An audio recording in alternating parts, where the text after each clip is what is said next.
Hello everyone, स्वागत है आप सभी लोगों का शिक्षा फॉर नौकरी में। इस वीडियो लेक्चर में आज हम लोग डिस्कस करने वाले हैं थ्योरी चैप्टर जो रहेगा एसएसटी पेपर 2 के लिए। काफी इंपॉर्टेंट टॉपिक आज हम डिस्कस करेंगे, तो वीडियो को लास्ट तक देखना।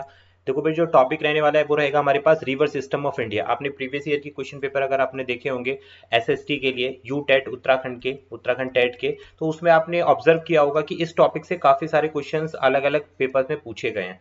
तो आज हम इसी टॉपिक को डिस्कस करने वाले हैं कि कैसा तंत्र है, क्या रिवर सिस्टम है, क्या प्रणाली है जो नदियों की प्रणाली है भारत के अंतर्गत। तो कौन कौन सी नदी क्या क्या इंपॉर्टेंट रोल प्ले करती है, वो सारी चीजें आज के इस वीडियो लेक्चर में आप लोगों को मिल जाएंगी। टेलीग्राम पर जरूर कनेक्ट कर लेना भाई, और चैनल पर नए हो तो सब्सक्राइब कर लो, क्योंकि काफी सारे theory chapter SST plus science के लिए भी आने वाले हैं। लाइव सेशन डेली चल रहे हैं 10 बजे और 8 बजे, तो मेक श्योर आप चैनल को जरूर सब्सक्राइब कर लेना। नोट्स वगैरह परचेस करने हैं, ये जो भी आप नोट्स देख रहे हैं, जो भी मैं स्टडी मटेरियल अभी आप लोगों के साथ में पढ़ाने वाला हूँ, तो यहाँ पर हिंदी में भी है और इंग्लिश में भी है, दोनों के साथ में मैं कंटेंट शेयर करने वाला हूँ। तो ये सारे नोट्स आपको कहाँ मिल जाएंगे भाई? टेलीग्राम पर मिल जाएंगे। आप बाय कर सकते हो इन नोट्स को, काफी यूजफुल नोट्स हैं और अभी और काफी सारे नोट्स आने बाकी हैं। और ये नोट्स ऐसे नहीं है कि बहुत ज्यादा लेंदी नोट्स है भाई, बिल्कुल पॉइंट टू पॉइंट नोट्स के हेल्प से हम लोग डिस्कस करेंगे। ये जो थ्योरी चैप्टर है बिल्कुल ऐसा बना हुआ है पॉइंट टू पॉइंट, जहां से प्रश्न पूछे जाते हैं। तो स्टार्ट करते हैं अपने आज के इस क्लास को, जिसमें आज हम देखने वाले हैं भारत की नदी प्रणाली। अब भाई नदी प्रणाली से क्या अभिप्राय है, इसको समझते हैं कि भाई देखो, भारत में बहुत प्रकार की या बहुत बहुत तरीके की नदियां का उद्गम स्थल है। एक जगह से निकलती है और लास्ट पॉइंट तक यानी कि ओशियन तक पहुंच जाती है। तो इस बीच में कहाँ कहाँ से कौन सी रिवर किन भौगोलिक परिस्थितियों से होकर जाती है, उसकी क्या भूमिका है उस पूरे ज्योग्राफी वाले एरिया में। ये जो हम टॉपिक पढ़ रहे हैं ये ज्योग्राफी के अंतर्गत आता है भाई, ठीक है। ये ज्योग्राफी वाले पार्ट को हम स्टडी कर रहे हैं। तो देखिए यहाँ पर हम क्या करते हैं कि भारत की नदी प्रणाली जो होती है, तो वो उनके स्रोत के आधार पर दो मुख्य श्रेणियों में विभाजित की गई है। किन के स्रोत के आधार पर? नदियों के स्रोत के आधार पर, यानी कि नदी का जहां से उद्गम स्थल होता है उस स्रोत के आधार पर भारत की नदियों को दो प्रकार की श्रेणियों में विभाजित किया गया है। यहाँ से प्रश्न बनना शुरू हो जाता है। पहले हम बोलते हैं, ठीक है, पहली जो प्रजा है उसको हम बोलते हैं हिमालयन नदी, और दूसरी हम बोलते हैं प्रायद्वीपीय नदी, ठीक है। ये दो प्रकार की नदियां होती हैं। अब इन्हीं दोनों प्रकार की नदियों को हम पढ़ेंगे, इनमें कौन कौन सी नदियां आती हैं उनके बारे में जानेंगे, और कहां से कहां तक वो नदियां जाती हैं वो सारी डिटेल देखने वाले हैं इस पूरे वीडियो लेक्चर में।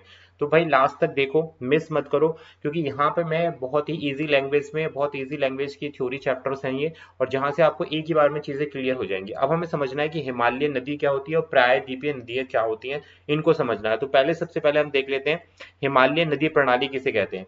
तो देखो सिंपल है, ऐसे नाम से ही पता चल रहा है कि हिमालय से उत्पन्न सदा नीरा जो होती है, सदा नीरा का मतलब क्या है, जिसमें पूरे टाइम, अगर वर्ष की बात करें तो पूरे वर्ष भर जो है जिन नदियों में पानी रहता है, और कहाँ से निकल रही है, वो हिमालय से निकल रही है, उनमें पूरे वर्ष भर पानी रहता है। इनका स्रोत क्या होता है भाई, कहाँ से आता है, इसका सोर्स क्या होता है, जहां से पानी आने का, जो ग्लेशियर्स हैं हिमालय में, जो ग्लेशियर है वो मेल्ट होते हैं, तो वहां से पानी का स्रोत बनता है। या फिर दूसरा स्रोत क्या है, वर्षा जो होती है। तो ये नदी क्या होती है, बहुत बड़े क्षेत्र में बहती हैं और इनमें जल प्रवाह काफी ज्यादा अधिक होता है। प्रमुख हिमालयी नदी निम्नलिखित हैं। तो बात क्लियर हो गई, मैंने क्या बोला था, दो स्रोत में हमने, दो श्रेणियों में हमने वर्गीकृत किया था। पहले आती है हिमालय नदी प्रणाली, हिमालय नदी सिस्टम जिसको हम बोला जाता है, ठीक है। ये पेनिसुलर भी बोला जाता है, इसको हिमालय नदी सिस्टम भी बोला जाता है। इंग्लिश वाले जो वो नोट्स हैं वो मैंने ऊपर दे दिए हैं। अब फिलहाल अभी हम हिंदी से डिस्कस कर रहे हैं। तो अब देखते हैं इसमें जो प्रमुख नदियां हैं कौन कौन सी हैं, जो हिमालय से निकलती हैं जो नदियां। पहला नदी सिस्टम आ जाता है, यानी कि सिंधु, सिंधु रिवर सिस्टम जिसको बोलते हैं, सिंधु नदी प्रणाली जिसको बोला जाता है। अब सिंधु रिवर का उद्गम स्थल कहां से है? अब देखो सिंधु रिवर से आपने, मैंने PYQ क्वेश्चन कराए हैं, कई बार इस प्रकार के क्वेश्चन पूछे गए हैं। सिंधु रिवर से उद्गम कहां से होता है? सिंधु नदी का उद्गम होता है तिब्बत के मानसरोवर झील से भाई, जो है सिंधु रिवर का उद्गम होता है, ठीक है। प्रमुख सहायक जो नदियां हैं सिंधु रिवर की, वो कौन कौन सी है? झेलम हो गई, चिनाब हो गई, रावी हो गई, व्यास हो गई और सतलुज हो गई। ये सारी की सारी क्या है भाई, जितनी भी रिवर्स के नाम मैंने आप लोगों को बता दिए हैं, ये क्या है भाई, प्रमुख सहायक नदियां हैं। किसकी हैं ये नदियां? सिंधु रिवर की सहायक नदियां हैं। और सिंधु रिवर कहां से निकल रही है? तिब्बत के मानसरोवर झील से निकल रही है। अब इनका क्या क्या प्रभाव मार्ग होता है, यानी कि कहां से होते हुए ये नदियां निकलती हैं? तो ये तिब्बत से निकलकर भारत के लद्दाख क्षेत्र से होकर गुजरती है। फिर उसके बाद कहा जाएंगी, पाकिस्तान में भी इनमें से बहुत सारी नदियां बहती हैं और अंत में अरब सागर में जाकर गिर जाती हैं। इसलिए मैंने बोला था ये टॉपिक बहुत ज्यादा इंपॉर्टेंट है। मैंने यहाँ से आप लोगों को क्वेश्चन जो है समझाए हैं, ठीक है, कि भाई सिंधु जो रिवर है वो कहाँ से निकलती है, कितनी उसकी लेंथ है, इन सब चीजों के बारे में मैंने डिस्कस किया है MCQs में। अब महत्व क्या है, देखो सिंधु बेसिन जो है पाकिस्तान और भारत, भारत यानी कि जो पंजाब वाला हिस्सा है उसमें सिंचाई के लिए बहुत ही महत्वपूर्ण भूमिका निभाती है। तो ये हो गई हमारी सिंधु रिवर सिस्टम यानी कि सिंधु नदी प्रणाली के बारे में। इसके बाद जो दूसरी रिवर आती है वो है हमारे पास गंगा नदी प्रणाली, जिसको गंगा रिवर सिस्टम बोला जाता है। अब गंगा का उद्गम कहाँ से होता है भाई? गंगोत्री ग्लेशियर से होता है। कहाँ पर है ये? उत्तराखंड में है और भारत में से होता है। तो बात क्लियर होगी, उत्तराखंड में गंगा नदी का उद्गम कहाँ से हो रहा है? गंगोत्री ग्लेशियर से हो रहा है। इसकी प्रमुख सहायक नदियां कौन सी हैं भाई? यमुना हो गई, घाघरा हो गई, गंडक हो गई, कोसी हो गई, सोन। ये सारी की सारी कौन सी सहायक नदियां हैं? कहाँ से निकलती हैं? ये ट्रिब्यूटरी रिवर्स बोला जाता है इनको। सहायक नदियां मतलब जो ब्रांचेस होती हैं। मेन नदी कौन सी है? गंगा है। गंगा में से ही कटकर यमुना बनी है, घाघरा बनी है, कोसी बनी है। तो ये गंगा की सहायक नदियां हो गई। नेक्स्ट प्रवाह मार्ग, इसमें कौन कौन सा आता है देख रहे हो आप? मैंने पॉइंट टू पॉइंट रखा है जिससे कि आप इजीली समझ पाए। ज्यादा लेंदी पार्ट नहीं किया मैंने, ऐसे कहानियां नहीं सुनानी, हमें केवल पॉइंट टू पॉइंट इन्फॉर्मेशन निकालनी है जो भी टॉपिक अभी हम पढ़ रहे हैं, जिससे आप लोगों को बर्डन न लगे थ्योरी चैप्टर।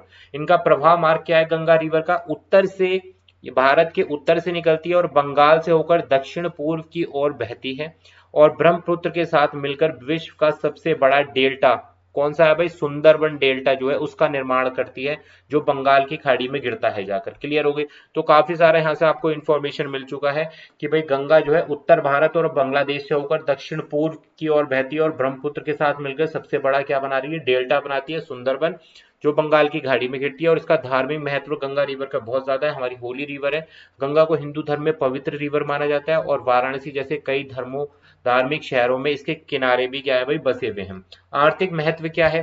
गंगा बेसिन सिंचाई और बड़े जनसंख्या समूह के लिए जल आपूर्ति का प्रमुख स्रोत माना जाता है। भाई गंगा से बहुत सारा इरिगेशन सिस्टम, गंगा बेसिन जो है सिंचाई और बड़े जनसंख्या समूह के लिए जल आपूर्ति का प्रमुख स्रोत होता है। तो अब देखते हैं नेक्स्ट, ब्रह्मपुत्र नदी प्रणाली तीसरा। अब ये किस में चल रहा है? हिमालयन रिवर में ही चल रहा है ये। ब्रह्मपुत्र नदी प्रणाली का उद्गम कहाँ होता है? ब्रह्मपुत्र का उद्गम होता है तिब्बत में अंगसरी ग्लेशियर से होता है, जहां इसे को भी कहा जाता है। तो देखो यहाँ से क्वेश्चन पूछा जा सकता है कि भाई ब्रह्मपुत्र का उद्गम स्थल कहाँ से होता है, यानी कौन सी अंगसी ग्लेशियर से होता है और इसे क्या बोलते हैं? इसको तत्संको भी कहा जाता है। इसका प्रवाह मार्ग क्या है? यह तिब्बत से पूर्व की ओर बहती हुई अरुणाचल प्रदेश से होती हुई भारत में प्रवेश करती है, फिर असम होते हुए बांग्लादेश में प्रवेश करती है और गंगा से मिलकर बंगाल की खाड़ी में गिर जाती है। तो काफी इंपॉर्टेंट हो गई भाई ब्रह्मपुत्र नदी प्रणाली में। इसमें देखो क्या है आगे, इसका महत्व क्या है? ब्रह्मपुत्र असम में मौसमी बाढ़ का कारण बनती है भाई। ये काफी एक कॉज रहता है असम में जाकर, ये क्या बनाती है? जब बारिश के मौसम में बाढ़ जैसी स्थिति पैदा कर देती है वहां पर। महत्व क्या है? यह असम के उपजाऊ मैदानों के लिए महत्वपूर्ण है और एक प्रमुख जलमार्ग के रूप में कार्य करता है। नेक्स्ट देखते हैं भाई प्रायद्वीपीय नदी। अभी हमने क्या देखी थी? अभी हमने देखी थी जो हिमालयन रिवर थी, हिमालयन रिवर सिस्टम देखा था जिसमें हमेशा पानी रहता है। जिन रिवर, ऐसी नदियां जिनमें पूरे वर्ष भर में जो पानी रहता है। अब प्रायद्वीपीय नदियां कौन सी होती हैं? प्रायद्वीपीय क्षेत्र से उत्पन्न नदियां वर्षा पर आधारित होती हैं। क्लियर हो गई बात? पहली वाली जो रिवर थी वो ग्लेशियर से निकलता है उनमें पानी और बारिश से निकलता है। यहाँ पर क्या है मेन रोल? यहाँ पर जो है मौसमी बारिश होती है। ठीक है भाई, यहाँ पर केवल मौसम पे ही डिपेंड करता है और इनका प्रभाव मौसम पे ही होता है। ये नदियां अपेक्षाकृत छोटी दूरी तय करती हैं और बंगाल की खाड़ी या फिर अरब सागर में गिर जाती है। प्रमुख प्रायद्वीपीय नदियां कौन कौन सी हैं उसको डिस्कस कर लेते हैं। सबसे पहले प्रायद्वीपीय नदियों में पहला नाम आता है नर्मदा रिवर सिस्टम का या नर्मदा नदी का। इसका उद्गम कहाँ पर होता है? मध्य प्रदेश के अमरकंटक पठार से होता है इसका उद्गम। प्रवाह मार्ग क्या है? यह पश्चिम की ओर बहती है और गुजरात के भरूच के पास अरब सागर में गिरती है। क्लियर हो गई बात यहाँ पर? तो ये हो गई भाई पूरी, किसकी बात कर रहे हैं हम? नर्मदा रिवर की बात कर रहे हैं यहाँ पर। ठीक है, अब हम देखते हैं महत्व, क्या महत्व रहेगा? जो महत्व होगा नर्मदा रिवर का वो क्या है वो हम देखते हैं। नर्मदा कुछ प्रमुख नदियों में से एक है जो पश्चिम की ओर बहती है और यह उत्तर की ओर दक्षिण भारत के बीच सीमा बनाती है। प्रमुख परियोजनाएं क्या है वो देखते हैं कि क्या इसका इंपॉर्टेंट रोल रहता है कि जो परियोजनाएं कौन कौन सी नर्मदा रिवर पर कौन कौन सी परियोजनाएं और डैम्स बने हुए हैं। भाई डैम से रिलेटेड और नेशनल पार्क से रिलेटेड लेके मैं अभी एक जो है एक थ्योरी चैप्टर आप लोगों के लिए रेडी करने वाला हूं, तो मेक श्योर आप वीडियो को लास्ट तक देखें और चैनल को सब्सक्राइब कर ले। प्रमुख परियोजनाएं सरदार सरोवर बांध नर्मदा पर स्थित एक बहुउद्देशीय क्या है परियोजना के रूप में देखा जाता है। क्लियर हो गई? नेक्स्ट आता है हमारे पास गोदावरी नदी। इसका उद्गम कहाँ है भाई? महाराष्ट्र के त्र्यंबकेश्वर से होता है। प्रवाह मार्ग यह पूर्व की ओर बहती है और बंगाल की खाड़ी में जाकर गिर जाती है। गोदावरी की सहायक नदी कौन सी है भाई?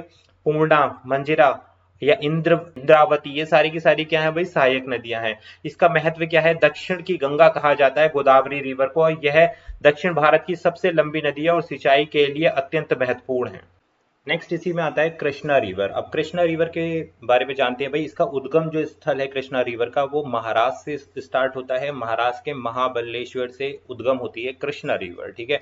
इसका प्रवाह मार्ग रहता है दक्षिण पूर्व की ओर बहती है, ये बंगाल की खाड़ी में जाकर इसका एंड हो जाता है। सहायक नदियां जो है कृष्णा रिवर की वो है भाई भीमा, तुंगभद्रा, कोयना या मूसी, ये सारी की सारी रिवर सहायक नदियां हैं। और कृष्णा जो नदी है महाराष्ट्र, कर्नाटका, तेलंगाना, आंध्र प्रदेश में सिंचाई के लिए बहुत ही महत्वपूर्ण रिवर मानी जाती है कृष्णा रिवर। तो काफी इंपॉर्टेंट है भाई ये रिवर। नेक्स्ट आता है कावेरी रिवर सिस्टम या कावेरी नदी तंत्र, जिसमें उद्गम जो होता है कावेरी रिवर का वो कर्नाटक से होता है भाई। तला कावेरी से कर्नाटक में कावेरी रिवर का उद्गम होता है। प्रवाह मार्ग इसका ये दक्षिण पूर्व की ओर बहती है और बंगाल की खाड़ी में जाकर गिर जाती है। इसमें सहायक नदियां जो है भवानी, हेमावती, ये सारी की सारी क्या है, सहायक नदियां हैं कावेरी रिवर की। और ये कावेरी जो है तमिलनाडु में सिंचाई पेयजल आपूर्ति के लिए बहुत ज्यादा महत्वपूर्ण है। यह बेंगलुरु जैसे शहर की जल आपूर्ति भी करता है जो कावेरी रिवर सिस्टम है। क्लियर हो गई बात। नेक्स्ट पढ़ते हैं भाई।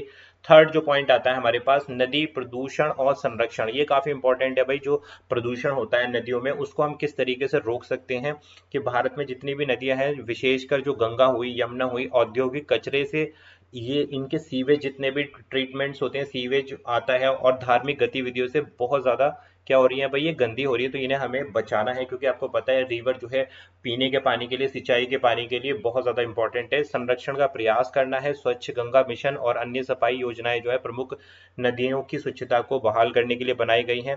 नेक्स्ट देखते हैं नदियों को जोड़ने की योजना। कुछ ऐसी योजनाएं हैं जिसमें पानी की कमी और बाढ़ नियंत्रण को प्रबंधन करने के लिए विभिन्न नदियों को जोड़ा जाता है, जो परियोजनाओं के माध्यम से होता है। जैसे केन बेतवा लिंक परियोजना जो है भारत में पहली नदियों को जोड़ने वाली परियोजना है, जिसका उद्देश्य केन से बेतवा बेसिन में अतिरिक्त पानी को स्थानांतरित करना है। तो इस प्रकार के प्रश्न भी पूछ लेता है कि केन बेतवा लिंक परियोजना जो है कि भाई किस लिए इस्तेमाल की जाती है। नेक्स्ट आता है भाई कुछ इंपॉर्टेंट पॉइंट्स जो रिवर सिस्टम से रिलेटेड आप ध्यान रख सकते हैं एग्जाम के लिए, कि भाई जो गंगा है वो भारत की सबसे लंबी नदी है और इसका सांस्कृतिक महत्व है, आप सभी को पता है। सिंधु और ब्रह्मपुत्र नदी जो है उपजाऊ मैदानों और डेल्टा के निर्माण में बहुत ज्यादा सहायक होती है। गोदावरी जो है रिवर दक्षिण भारत की सबसे लंबी नदी है। तो ये इंपॉर्टेंट पॉइंट से याद रखने हैं भाई। नर्मदा और ताप्ती प्रमुख पश्चिम की ओर बहने वाली क्या है, नदियां। कौन कौन सी भाई पश्चिम की तरफ जाती है, नर्मदा जाती है और ताप्ती नदी जाती है। नदी प्रदूषण एक महत्वपूर्ण चिंता का विषय है। जितना भी हमारा रिवर सिस्टम है उसमें हमें नदी को बचाना है। नेक्स्ट सुंदरबन डेल्टा गंगा और ब्रह्मपुत्र द्वारा निर्मित विश्व का सबसे बड़ा डेल्टा है। तो ये इंपॉर्टेंट पॉइंट थे भाई रिवर सिस्टम में। तो आई होप मैंने सारी चीजें कवर अप कर ली, बिल्कुल मेन पॉइंट्स को हमने कवर अप किया है इसमें, ठीक है। और डिटेल्स में हम इसलिए नहीं गए क्योंकि काफी कम टाइम है हमें, तो मैं इंपॉर्टेंट पॉइंट लेके आया हूं आप लोगों के लिए। आई होप आपको ये समझ में आया हो। वीडियो पसंद आई तो लाइक कर देना, चैनल पे नए हो तो सब्सक्राइब कर देना। और ये जितने भी नोट्स हैं हिंदी और इंग्लिश दोनों में है भाई, ये नोट्स का पीडीएफ आपको मिल जाएगा। जो हमारे नोट्स वाला ग्रुप है टेलीग्राम का, आपको अगर इसको बाय करना है नोट्स को, तो लिंक जो वीडियो के डिस्क्रिप्शन में दिया या टेलीग्राम में बाय पिन कमेंट किया गया है लिंक को, वहां से जाकर भी आप बाय कर सकते हैं। 299 प्लस 499 जो भी आपको पसंद आए आप बाय कर सकते हैं। यूजफुल नोट्स हैं। अभी और काफी सारे नोट्स आने बाकी हैं। थ्योरी चैप्टर आप लोगों के लिए आएंगे, जिसमें जो है हम एसएसटी को और प्लस साइंस प्लस एसएसटी के चैप्टर को लगातार डिस्कस करने वाले हैं जब तक हमारे एग्जाम होंगे, क्योंकि यहाँ से भाई आपकी प्रैक्टिस होती चली जाएगी। मिलते हैं आपसे एक और नई वीडियो में। Thank you for watching this video.